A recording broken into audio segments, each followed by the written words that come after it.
Empiezo desde el principio, dibujando, porque el inicio de todo es un dibujo.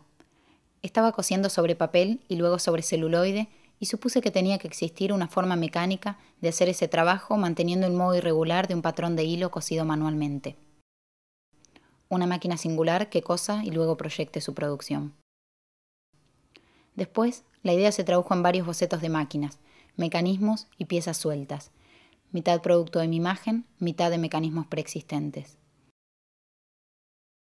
Me dediqué a colectar máquinas de costura hogareñas e industriales y proyectores de diferentes formatos.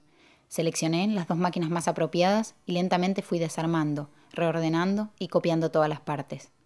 En un modo casi obsesivo, el trabajo se convirtió en una disección de esos 2 aparatos. Con los bocetos, las piezas fundamentales y la idea de llevar a la práctica el invento, empecé el proceso de construcción. A partir de desarmar las máquinas industriales anacrónicas, diseñé un sistema mecánico, autónomo, de costura y proyección, compuesto por 3 dispositivos interconectados cuyo mecanismo es visible. El proceso comienza en la máquina de costura, que imprime un patrón imperfecto de hilo sobre celuloide. El mecanismo de tracción arrastra y acumula la película, compensando el metraje recibido y el necesario para el sistema de proyección, 16 cuadros por segundo.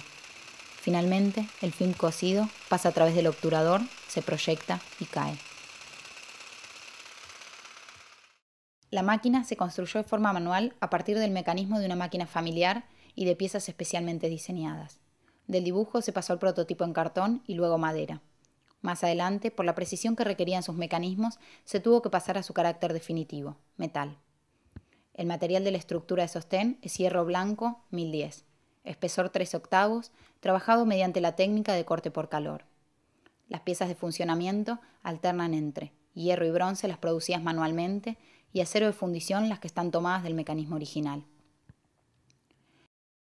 Antes del proceso de construcción, todas las piezas de hierro tuvieron que ser rectificadas, retocados los cortes que venían del taller para mantener ciertas formas que respondían al diseño, y perforados aquellos lugares que encastraban con otra parte del mecanismo.